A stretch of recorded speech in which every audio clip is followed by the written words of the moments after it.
नमस्कार। सनातन संस्था और हिंदू जनजागृति समिति की ओर से खासतौर से बच्चों के लिए ऑनलाइन बाल संस्कार वर्ग ये उपक्रम हम लेके आए हैं। सभी बच्चे बहुत ही आतुरता से इस बाल संस्कार वर्ग की राह देखते हैं, है ना? सभी बच्चों के माता पिताओं से भी मैं अनुरोध करती हूँ कि हो सके तो वे भी बच्चों के साथ बैठकर ये संस्कार वर्ग सुन सकते हैं। उसके कारण क्या होगा ना, हम जो भी बातें इस वर्ग में बताते हैं तो उसके अनुसार बच्चे आचरण कर रहे हैं क्या, उनको कुछ मदद चाहिए क्या, तो वो आप कर सकते हो। और अगर वो कुछ भूल जाते हैं तो आप उन्हें वो याद भी दिला सकते हो। तो जो पालक ऐसे कर सकते हैं वो अवश्य ऐसे करने का प्रयास करेंगे। और उसके साथ ही बहुत से छोटे छोटे बच्चे भी ये वर्ग देखते हैं, तो उन्हें हिंदी समझने में भी कुछ कठिनाइयां आ सकती है। तो अगर आप उनके पास बैठोगे तो आप उन्हें उस शब्द का अर्थ अपनी जो मातृभाषा है उसमें सहजता से बता सकते हैं। तो ऐसे प्रयास सभी माता पिता अवश्य करें। चलिए फिर आज के हमारे संस्कार वर्ग की अब हम शुरुआत करते हैं। सनातन संस्था के श्रद्धा स्रोत परम पूज्य भक्तराज महाराज तथा संस्थापक परात्पर गुरु डॉक्टर जयंत आठवले जी के चरणों में वंदन कर हम आज का यह बाल संस्कार वर्ग आरंभ करते हैं। अब हम श्री गणेश जी के चरणों में प्रार्थना करेंगे।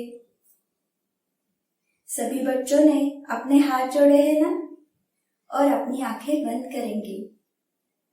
श्री गणेश जी का रूप अपनी आंखों के सामने लाएंगे और पूरा मन एकाग्र करके ये प्रार्थना हम कहेंगे।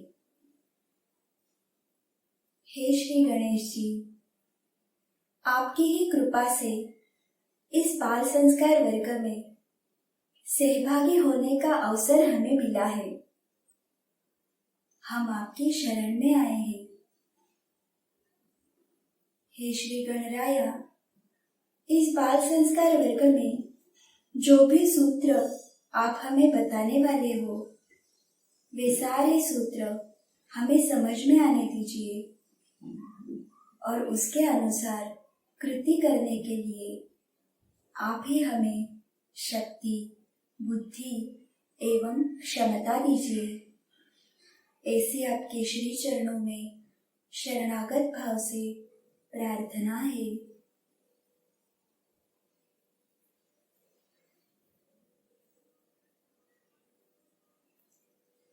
अब हम श्री गणेश जी का श्लोक कहेंगे। सभी बच्चे मेरे साथ कहते हैं ना ये श्लोक, तो ये बहुत अच्छी बात है। वक्रतुंड महाकाय सूर्यकोटि समप्रभ निर्विघ्नं कुरु मे देव सर्वकार्येषु सर्वदा। इस श्लोक का अर्थ है घुमावदार सूंड वाले विशाल शरीर का, करोड़ों सूर्यों का तेज धारण करने वाले हे श्री गणेश जी, आपकी कृपा से मेरे सर्व कार्य बिना किसी बाधा के सफल हो, ऐसी आपके श्री चरणों में प्रार्थना है। बच्चों, ये संस्कार वर्ग आप बहुत ही मन लगा के सुनते हो, उसके अनुसार आप आचरण भी कर रहे हो, तो ये बहुत ही अच्छी बात है। भगवान की कृपा से ही ये सारा हो रहा है। तो आपके ये जो अनुभव है, प्रतिक्रियाएं है, ये आप हमें अवश्य भेजिए। और चैट बॉक्स में जब आप आपका ये अनुभव लिखोगे तो उसके सामने बच्चे का नाम और जिले का नाम ये भी आप लिख सकते हो। और अगर बच्चा बहुत ही छोटा है तो इसकी उम्र भी आप लिख सकते हो। अपने अन्य मित्रों को भी इस संस्कार वर्ग के बारे में अवश्य बताना और आपका संपर्क क्रमांक भी हमें अवश्य देना ताकि हम भी आपको संपर्क कर सके। चलो फिर अब आगे की सत्र की ओर जाते हैं। हमारे कल के बाल संस्कार वर्ग में हमने डाकू वाल्या से वाल्मीकि ऋषि कैसे हो गए इसकी बहुत ही अच्छी कहानी सुनी थी और आदर्श कृति में राष्ट्र और धर्म हित में हम कौन सी कृतियां कर सकते हैं ये भी हमने देखा था। चलो फिर आज की कहानी कौन सी है ये आप सोच रहे होंगे। आज हम जयद्रथ वध की कहानी सुनने वाले हैं। सभी बच्चे इस कहानी को भी पूरा ध्यान देके सुनेंगे क्योंकि कहानी के बाद आपको इस कहानी से ही जुड़ा हुआ एक प्रश्न स्क्रीन पे दिखाई देगा और 15 सेकंड में उस प्रश्न का उचित उत्तर क्या है ये आपको सोच कर रखना है। तो सभी बच्चे तैयार है ना? चलो फिर आज की कथा हम आरंभ करते हैं। ये कथा महाभारत कालीन है। कुरुक्षेत्र में कौरव और पांडवों के बीच भीषण युद्ध चल रहा था। तब कौरवों ने सारे योद्धाओं के साथ मिलके युद्ध में एक चाल चली। उन्होंने क्या किया, अर्जुन को युद्ध में धीरे धीरे करके युद्ध भूमि से बहुत दूर तक वे लेके गए और फिर बाद में युद्ध भूमि पर उन्होंने एक चक्रव्यूह की रचना की। युद्ध में शत्रु को घेरने के लिए विशिष्ट पद्धति से सेना की व्यूह रचना की जाती है जिसे कहते हैं चक्रव्यूह। इस चक्रव्यूह में अंदर जाना और बाहर निकलना ये केवल अर्जुन ही जानता था और इसीलिए उसकी अनुपस्थिति में उन्होंने इस चक्रव्यूह की रचना की। अर्जुन का पुत्र चक्रव्यूह में जाना तो उसे पता था परंतु बाहर निकलना वो नहीं जानता था क्योंकि अभिमन्यु जब अपनी माता सुभद्रा के गर्भ में था तब अर्जुन सुभद्रा को चक्रव्यूह के बारे में बता रहे थे। उन्होंने चक्रव्यूह में प्रवेश करने संबंधी बताया और उसके बाद सुभद्रा को नींद आ गई और वो सो गई।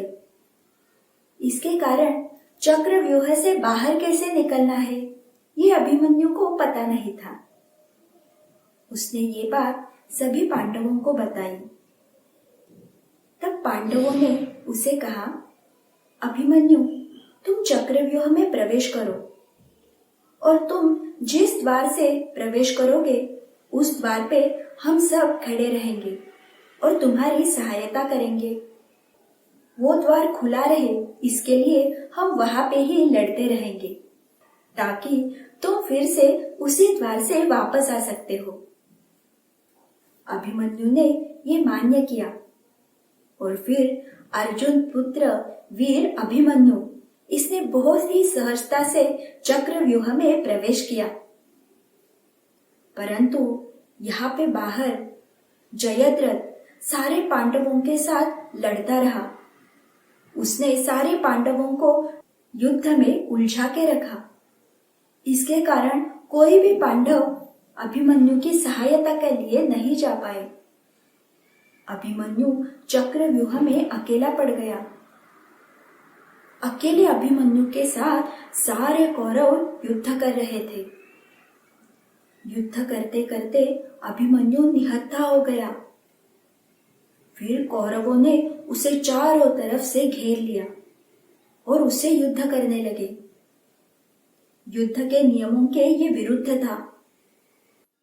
अंततः सभी कौरवों ने मिलकर अभिमन्यु की हत्या कर दी। उसे वीरगति प्राप्त हुई। परंतु जो जयद्रथ था वो पांडवों से बहुत ही द्वेष करता था। अभिमन्यु के मृत्यु के उपरांत उसने उसके सिर पर लात मार दी। अभिमन्यु की मृत्यु की यह सूचना पांडवों तक पहुंच गई। पुत्र शोक से अर्जुन बहुत व्याकुल हो गए और उसकी अपेक्षा जयद्रथ ने जो घृणित कार्य किया ना, उसके कारण वो बहुत क्रोधित हो गया था। और फिर उसी क्षण अर्जुन ने प्रतिज्ञा की, आज का सूर्यास्त होने के पूर्व मैं जयद्रथ का वध कर दूंगा, और अगर मैं ऐसा नहीं कर पाया तो मैं स्वयं को अग्नि में समर्पित कर दूंगा, यानी जीवित ही जलते हुए अग्नि में मैं प्रवेश करके मृत्यु को प्राप्त कर लूंगा। अर्जुन की ये प्रतिज्ञा सुनकर जयद्रथ और कौरव डर गए, क्योंकि उनको पता था जयद्रथ को मारना अर्जुन के लिए कुछ बड़ी बात नहीं थी। जयद्रथ ये दुर्योधन की बहन का पति था और इसलिए उसे बचाने के लिए बहुत से बड़े बड़े योद्धाओं का एक बड़ा कवच उसके चारों ओर लगा दिया था। अर्जुन जब युद्ध भूमि पर आए तो इन सारे योद्धाओं से लड़ते लड़ते ही दोपहर हो गई और जयद्रथ कहीं भी दिखाई ही नहीं दे रहा था। ऐसे करते करते अब सूर्यास्त समीप आने लगा था। सूर्यास्त होने के लिए कुछ ही समय शेष था। अपने भक्त की चिंता भगवान को निरंतर रहती थी और वहां पे स्वयं साक्षात भगवान श्री कृष्ण थे। भगवान श्री कृष्ण जी को अर्जुन की प्रतिज्ञा पूरी करवानी थी और कौरव इतनी आसानी से उसकी प्रतिज्ञा पूरी नहीं होने देंगे। उसकी प्रतिज्ञा पूरी नहीं हो, इसमें ही कौरवों का भला था।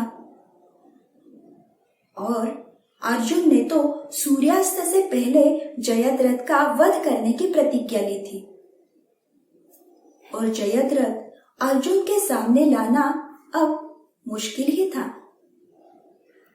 तब भगवान श्री कृष्ण ने क्या किया पता है बच्चों? तो उन्होंने अपने हाथ में से जो सुदर्शन चक्र रहता है, तो वो सुदर्शन चक्र उन्होंने सूर्य के ऊपर डाल दिया। उसके कारण क्या हुआ? तो चारों ओर अंधेरा छा गया। सभी को लगा सूर्यास्त हो गया। कौरवों को तो बहुत ही आनंद हो गया। अर्जुन ने तो अपनी प्रतिज्ञा पूर्ण करने की तैयारी रखी थी। उसके लिए वहां पर ही लकड़ियों की एक चिता लगाई गई, उसे अग्नि भी दिया गया। अर्जुन के साथ सारे पांडव, सारे कौरव भी उस स्थान पर पहुंचे थे। अर्जुन अब अग्नि में प्रवेश करने ही वाला था। तब जयद्रथ सबसे आगे आकर खड़ा हुआ। अर्जुन कब उस अग्नि में प्रवेश लेगा, ये देखने के लिए वो आतुर था। पांडव तो बहुत ही दुखी थे। फिर अर्जुन ने अपना जो प्रिय गांडीव धनुष्य है, उसे पास में लिया। अर्जुन ने भगवान श्री कृष्ण को नमस्कार किया। अग्निदेव को भी अर्जुन ने नमस्कार किया, उन्हें प्रार्थना की और वो अग्नि में प्रवेश करने ही वाला था। यहाँ पे भगवान श्री कृष्ण बहुत ही प्रेम से अपनी भक्त की ओर देख रहे थे और फिर उसी क्षण उन्होंने सूर्य देव के ऊपर का अपना सुदर्शन चक्र था वो हटा दिया और अचानक से चारों ओर प्रकाश फैल गया। किसी को कुछ समझ ही नहीं आ रहा था, ये क्या हो रहा है। जब कौरव सेना को पता चला कि अभी सूर्यास्त नहीं हुआ है, तो पूरी सेना में भगदड़ मच गई। सभी यहाँ वहां दौड़ने लगे। जयद्रथ को तो कुछ पता ही नहीं चल रहा था। वो अवाक रह के वहां का वहां खड़ा हो गया था। ये सब देखकर भगवान श्री कृष्ण अर्जुन से कहने लगे, अर्जुन, क्या देख रहे हो? उठाओ अपना धनुष्य, चढ़ाओ उस पर अपना बाण। अभी सूर्यास्त नहीं हुआ है।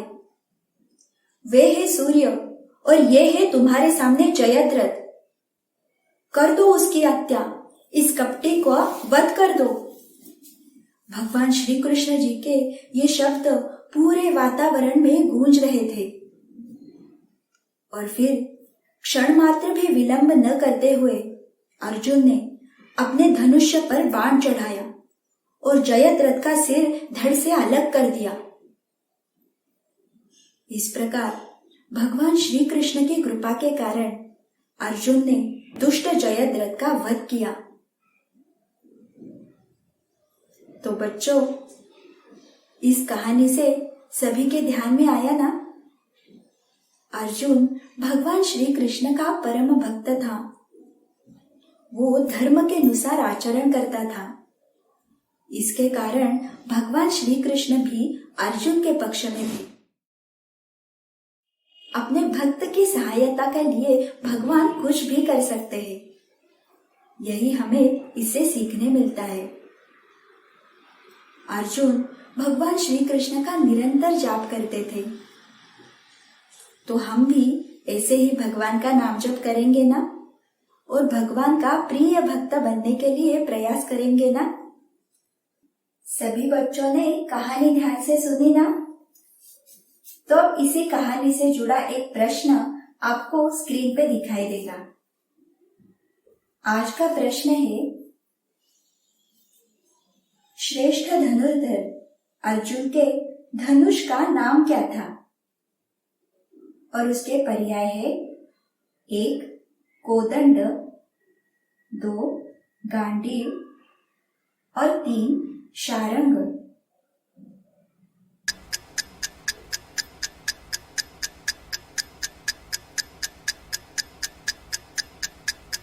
और इस प्रश्न का योग्य उत्तर है, श्रेष्ठ धनुर्धारी अर्जुन के धनुष का नाम था गांडीव धनुष। चलो फिर अब बाल संस्कार वर्ग में आगे की ओर जाते हैं। अब इसके बाद हम नामस्मरण करने वाले हैं। सभी बच्चे अपने हाथ जोड़ेंगे, अपनी आंखें बंद करेंगे, अपने प्रिय श्री गणेश जी का रूप आंखों के सामने लाएंगे और पूरी एकाग्रता के साथ ये नाम जप सभी बच्चे करेंगे। सभी तैयार है ना? चलो फिर अब हम नामस्मरण को आरंभ करते हैं। ओम गं गणपतये नमः। ओम गं गणपतये नमः। ओम गं गणपतये नमः। ओम गं गणपतये नमः। ओम गं गणपतये नमः। ओम गं गणपतये नमः। ओम गं गणपतये नमः।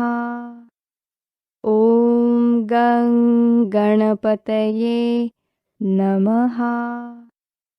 ओम गं गणपतये नमः। ओम गं गणपतये नमः।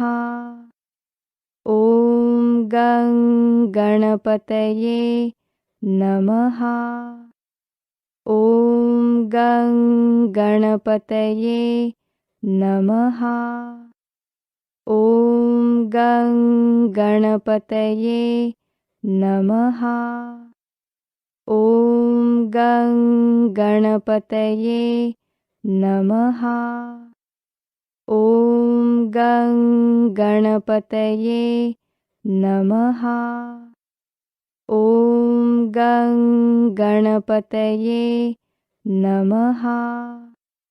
ॐ गं गणपतये नमः। ॐ गं गणपतये नमः। ॐ गं गणपतये नमः। ॐ गं गणपतये नमः। ॐ गं गणपतये नमः। ॐ गं गणपतये नमः। ॐ गं गणपतये नमः। ॐ गं गणपतये नमः। ॐ गं गणपतये नमः। ॐ गं गणपतये नमः। ॐ गं गणपतये नमः। ॐ गं गणपतये नमः। ॐ गं गणपतये नमः। ॐ गं गणपतये नमः। ॐ गं गणपतये नमः। ॐ गं गणपतये नमः। ॐ गं गणपतये नमः। ॐ गं गणपतये नमः। नामस्मरण करने से आपको कैसे लग रहा है, ये आप अवश्य चैट बॉक्स में डालिए। संस्कार वर्ग में आगे के सत्र में हम आज आदर्श कृति सीखने वाले हैं। आज हम ये जान के लेने वाले हैं कि हमारे मन में जो स्वभाव दोष रहते हैं उन्हें दूर कर हम आनंदी कैसे बन सकते हैं, ये हम जान के लेने वाले हैं। बाल मित्रों, ये जो स्वभाव दोष रहते हैं ना, ये कई बच्चों में जन्म से ही रहते हैं। जैसे कोई बालक जन्म से ही कायर होता है, कोई स्वार्थी होता है, तो ये बहुत पहले से ही हमारे मन पर अंकित हुए होते हैं। और उसके बाद अगर हम अच्छे संस्कार अपने मन में लाए तो हम सद्गुणी बन जाते हैं, और अगर हम कुसंग में आ जाए तो फिर हम दुर्गुणी हो जाते हैं। तो इसीलिए बचपन से ही श्रेष्ठ संस्कार हमारे मन पर कैसे हो, इसके लिए हम ध्यान दे सकते हैं। और उसके साथ ही हमारे जो दोष है ना, वो भी हमें दूर हटाने चाहिए। ये स्वभाव के दोष और गुण, ये सब मिलाकर हमारी मनोवृत्ति बनती है। तो इसके कारण हम पहले ये देखते हैं कि मन कार्य कैसे करता है, क्योंकि इन सारे दोषों का केंद्र स्थान हमारा मन रहता है। बाल मित्रों, हम हमारे मित्रों के साथ रहते हैं और तब कुछ तो मजाक होने वाली बात कोई तो बोल देता है और फिर हमें तुरंत हंसी आ जाती है। ऐसे क्यों होता है? क्योंकि उस वक्त हमारे मन को सुख होता है और सुख के कारण हम हंस जाते हैं। तो ये जहाँ पे घटता है ना, वे बाह्य मन रहता है। ये सारा बाह्य मन से निगडित है। और उसके साथ ही हमारा मन का और एक भाग रहता है जिसे कहते हैं अंतर्मन। सभी बच्चे ध्यान दे के सुन रहे हैं ना? ये बहुत ही महत्वपूर्ण विषय है।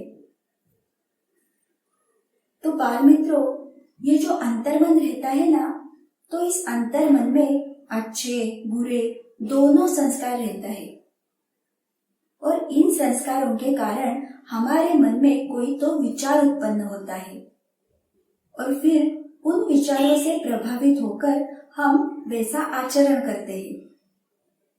समझ में आ रहा है ना? तो हम इसके लिए एक बहुत ही आसान उदाहरण देखते हैं। जैसे सड़क पर कोई तो वस्तु गिरी हुई है, ये एक प्रसंग है। किसी का तो पेन या कोई थैली रास्ते पे गिरी है। तो दो बच्चे हैं, एक का नाम रहता है विजय और दूसरा का नाम है संजय। तो ये जो विजय है तो उसके मन पर चोरी करना ये बुरा संस्कार है।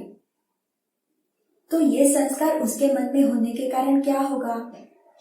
तो जब वो रास्ते पे पड़ी वो वस्तु देखेगा तो उसके मन में विचार आएगा, अरे अच्छा हुआ अभी सड़क पे कोई नहीं है तो मैं ये वस्तु चुरा लूंगा और घर पे जाऊंगा।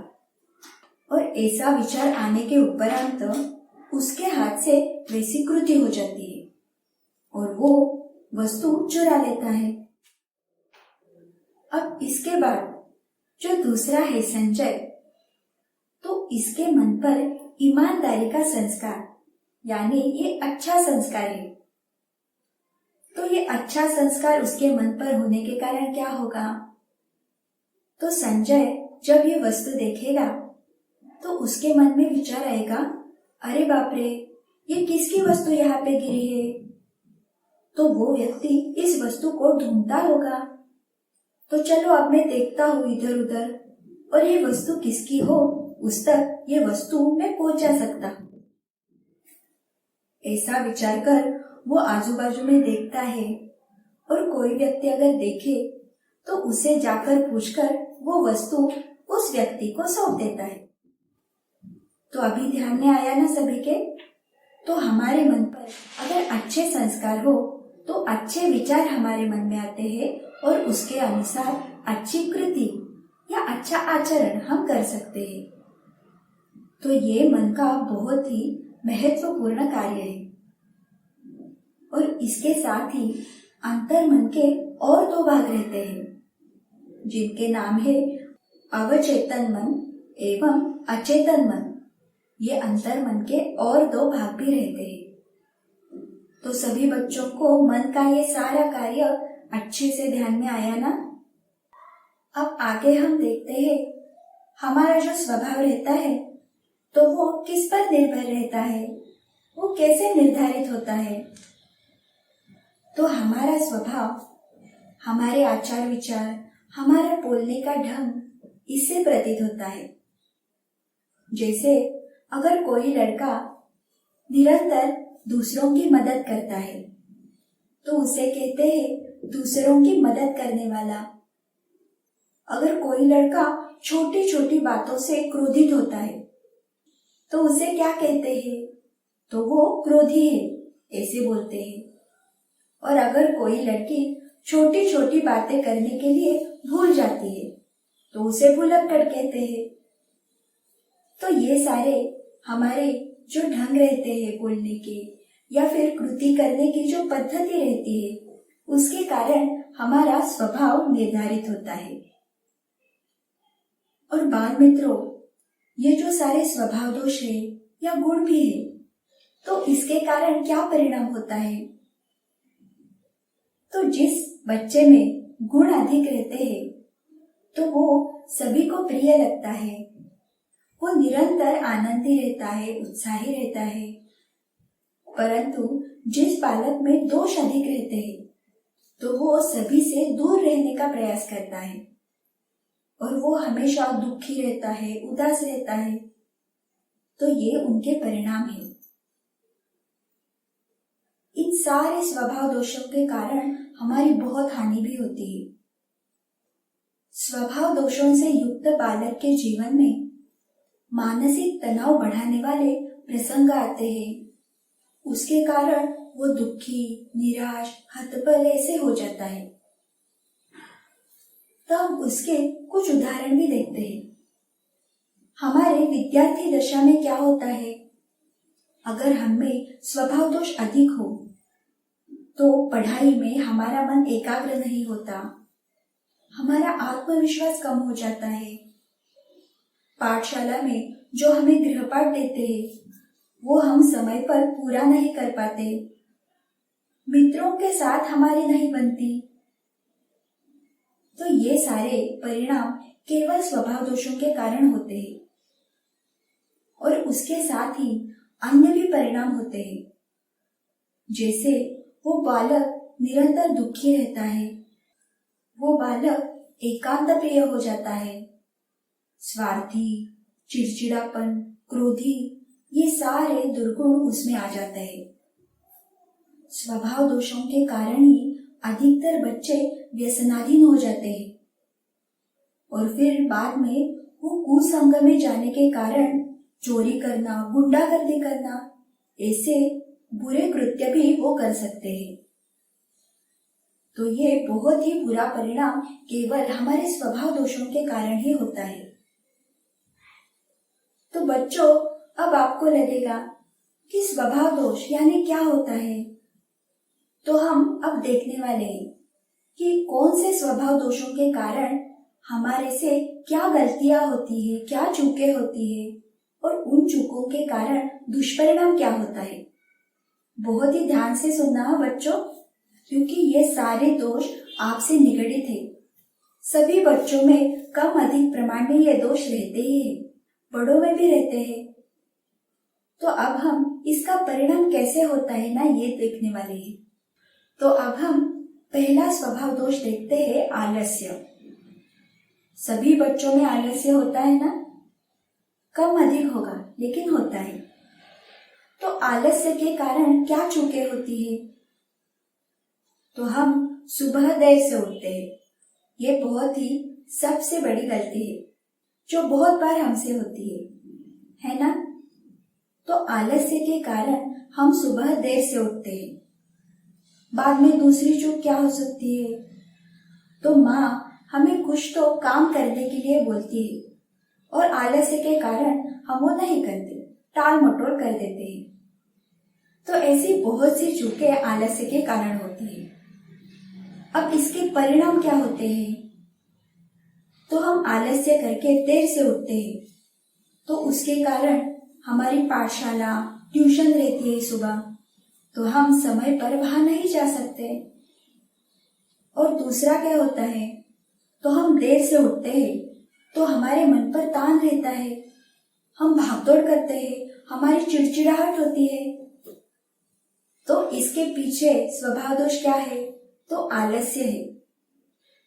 तो सभी के ध्यान में आया। अब ऐसा ही और एक दोष हम देखते हैं। अब आगे का दोष कौन सा है, तो अव्यवस्थितता। इस दोष के कारण बहुत सी चूकें होती है। वो क्या है, तो हमारा बिस्तर हम अच्छे से समेट कर नहीं रखते।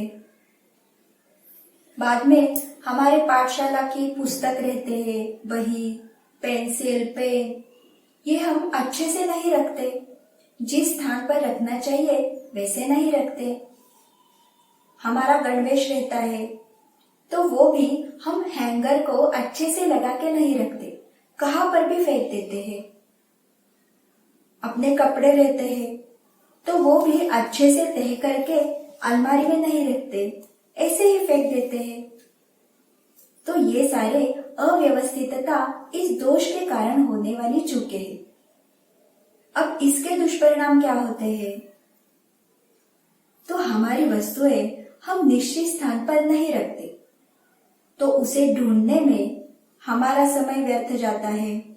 उसके साथ ही अपने माता पिताजी ये भी सब वो वस्तु ढूंढने में लगते हैं, तो उनका भी समय व्यर्थ जाता है। जब आवश्यकता होती है तो वो वस्तु हमें नहीं प्राप्त होती। और दूसरी बात, हम वस्तु जगह पर ठीक से नहीं रखते, इसके कारण हमें डांट भी पड़ती है। तो ये सब अव्यवस्थितता इस दोष के कारण होता है। और एक दोष बहुत से बच्चों में रहता है, तो वो है उद्दंडता पूर्वक यानी क्रोध से उत्तर देना। तो इससे तो बहुत सी चूकें हमारे से होती है। उसके कुछ उदाहरण हम देखते हैं। जैसे हम पाठशाला से आते हैं और माँ कहती है, अरे पहले अपना गणवेश निकालकर दूसरे कपड़े पहन लो और फिर बाद में खेलने के लिए जाओ। तब हम क्या बोलते हैं, नहीं नहीं मैं नहीं बदलूंगा, मैं चला खेलने के लिए, और फिर हम निकल जाते हैं। और क्या चूक होती है, माँ हमें बोलती है, बच्चे जरा नीचे जाकर दूध लेकर आओ, और हम कहते हैं, मैं ही क्यों हर समय दूध लाऊं? उस छोटी दीदी को या फिर बड़े भाई को क्यों नहीं बताती तुम? ऐसे कहते हैं ना हम। बाद में हम टीवी देखते रहते हैं और फिर माँ हमें कहती है, जल्दी टीवी बंद करो वरना मैं पिताजी को बता दूंगी। ये सुनकर हम क्रोध में आकर कहते हैं, ठीक है फिर केबल ही बंद कर दो अब। बाद में और क्या होता है, हम कुछ तो खाद्य पदार्थ खा रहे होते हैं और फिर पिताजी हमें बोलते हैं, अरे अकेले मत खाओ, दीदी को भी वो खाद्य पदार्थ दो। फिर हमें गुस्सा आता है और फिर हम बोलते हैं, ठीक है फिर दीदी को ही सब कुछ खाने के लिए दो, मैं नहीं खाता। ऐसे प्रसंग सभी के घर में होते हैं ना। तो ये सारा अपने में जो उद्दंडता से बोलना या फिर क्रोध में आकर बोलना, इस दोष के कारण होता है। इस दोष से दुष्परिणाम क्या होता है बच्चों, हमारे माँ या पिताजी हमें जो भी कुछ बताते हैं तो वो हमारा भला हो, हमें परीक्षा में अच्छे अंक प्राप्त हो, दूसरों का विचार करना, ये गुण हम अपने में लाए। इसी एकमेव कारण से वो हमें कुछ सुझाव देते हैं। परंतु हम अगर निरंतर ऐसे क्रोधित होकर उन्हें उद्दंडता पूर्वक बोले तो जो हमारा भला चाहते हैं ऐसे माता पिताजी दुखी हो गए ना, और उसके कारण घर का जो वातावरण रहता है ना वो भी अशांत हो जाता है। तो बच्चों सभी के ध्यान में आ रहा है ना, ये जो सारे स्वभाव दोष है ना, ये पूरे जीवन भर तक हमारे साथ रहते हैं, हमारा बहुत नुकसान करते हैं ये दोष। तो हमें ये दोष हटाने हैं और हमारे मन में गुणों की वृद्धि करनी चाहिए। परंतु उसके लिए पहले हमें क्या करना होगा, तो हमें स्वयं का निरीक्षण करना होगा। मुझ में कौन से दोष है ये हमें पता होना चाहिए ना, तभी हम उन दोषों पर फिर नियंत्रण पा सकते हैं। वो दोष हटाने के लिए हम प्रयास कर सकते हैं और फिर दूसरे उसके विरुद्ध के जो गुण है वो हम अपना सकते हैं। तो आज का पूरा विषय सभी के ध्यान में आया ना। तो सभी को ऐसे लगता है ना कि हमें भी ये सारे स्वभाव दोष अपने मन से हटाने हैं और गुण स्वयं में लाने हैं, निरंतर आनंदी रहना है। तो इस विषय के बारे में हम आगे के बाल संस्कार वर्ग में भी बहुत सी बातें जानकर लेने वाले हैं। तो आज का यह सत्र हम यहाँ पर ही रुकेंगे।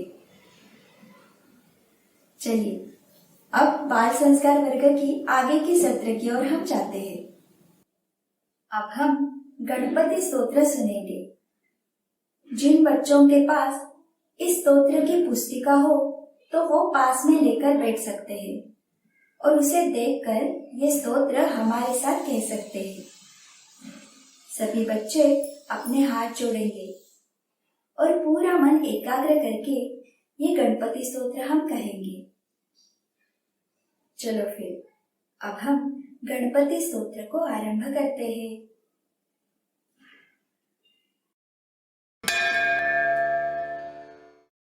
श्री गणेशाय नमः। नारद उवाच प्रणम्य शिरसा देवं गौरीपुत्रं विनायकं भक्तावासं स्मरे नित्यं आयुः कामार्थसिद्धये प्रथमं वक्रतुण्डं च एकदन्तं द्वितीयकं तृतीयं कृष्णपिङ्गाक्षं गजवक्त्रं चतुर्थकं लम्बोदरं पञ्चमं च षष्ठं विकटमेव च सप्तमं विघ्नराजेन्द्रं धूम्रवर्णं तथाष्टमं नवमं भालचन्द्रं च दशमं तु विनायकम् एकादशं गणपतिं द्वादशं तु गजाननं द्वादशैतानि नामानि त्रिसन्ध्यं यः पठेन्नरः न च विघ्नभयं तस्य सर्वसिद्धिकरं प्रभो विद्यार्थी लभते विद्यां धनार्थी लभते धनं पुत्रार्थी लभते पुत्रान् मोक्षार्थी लभते गतिम् जपेत् गणपतिस्तोत्रं षड्भिर्मासैः फलं लभेत संवत्सरेण सिद्धिं च लभते नात्र संशयः अष्टभ्यो ब्राह्मणेभ्यश्च लिखित्वा यः समर्पयेत् तस्य विद्या भवेत् सर्वा गणेशस्य प्रसादतः इति श्रीनारदपुराणे संकष्टनाशनो गणेशस्तोत्रम संपूर्णम। बाल मित्रों, ये स्तोत्र आप घर पर भी कह रहे हो ना? और अगर घर पर कहते समय आपको कुछ कठिनाई लगे तो इसके लिए अब सनातन संस्था लेके आई है सनातन चैतन्य वाणी ऑडियो ऐप। हम इस संस्कार वर्ग में जो भी स्तोत्र, श्लोक, नाम जब सुनते हैं ना, ये सारे उस ऐप में उपलब्ध है। और एक बार आप ये सारा डाउनलोड करें ना, तो उसके बाद बिना इंटरनेट भी आप ये सुन सकते हो और उसके साथ पढ़ भी सकते हो। ऐसी सुविधा भी इस ऐप में है। ये ऐप मराठी भाषा में है, परंतु इसके जो श्लोक है, स्तोत्र है, जो संस्कृत में है, वो तो आप आसानी से पढ़ सकते हो, कह सकते हो। और इस श्लोक का, स्तोत्रों का जो उच्चारण है वो अभ्यास पूर्ण, स्पष्ट हो, इसकी तरफ ध्यान दिया गया है। वैदिक ब्राह्मणों द्वारा इसका उच्चारण किया गया है। ये ऐप गूगल प्ले स्टोर पर भी उपलब्ध है, तो सभी आज ही डाउनलोड करें सनातन चैतन्य वाणी ऑडियो ऐप। बाल मित्रों, आज का पूरा संस्कार वर्ग सभी ने ध्यान से सुना ना? आज हमने जयद्रथ की वध की कहानी सुनी थी और उसके बाद जो आदर्श कृति हमने सीखी तो वो थी स्वभाव दोष हमें कैसे दूर भगाने चाहिए और वो दूर कर हम आनंदी कैसे हो सकते हैं, ये भी हमने सीखा। तो सभी बच्चे उसके अनुसार आचरण करने का अवश्य प्रयास करें। ये सारा ज्ञान हमें केवल भगवान की कृपा के कारण ही प्राप्त हुआ है। चलिए फिर अब हम भगवान के चरणों में इसके लिए कृतज्ञता व्यक्त करेंगे। हे भगवान, इस बाल संस्कार वर्ग में आपकी ही कृपा से हमें बहुत कुछ सीखने को मिला, इसलिए हम आपके चरणों में कृतज्ञ हैं। बच्चों, ये संस्कार वर्ग आपको कैसे लग रहा है? वर्ग में से कौन सा भाग आपको अधिक अच्छा लगता है, ये हमें भी अवश्य बताइए। इसके लिए ऑनलाइन स्क्रीन पे जो तलपट्टी जा रही है ना, वहाँ पे हमारा संपर्क क्रमांक भी दिया है। आप हमें भी अवश्य संपर्क कीजिए। और उसके साथ ही हमारी जो वेबसाइट है www.balsanskar.com, इसे भी अवश्य भेज दीजिए। चलो फिर से एक नई अच्छी कहानी सुनने के लिए और एक नई आदर्श कृति सीखने के लिए सभी बच्चे जुड़ेंगे ना? आज के लिए हम यहाँ पर ही रुकते हैं।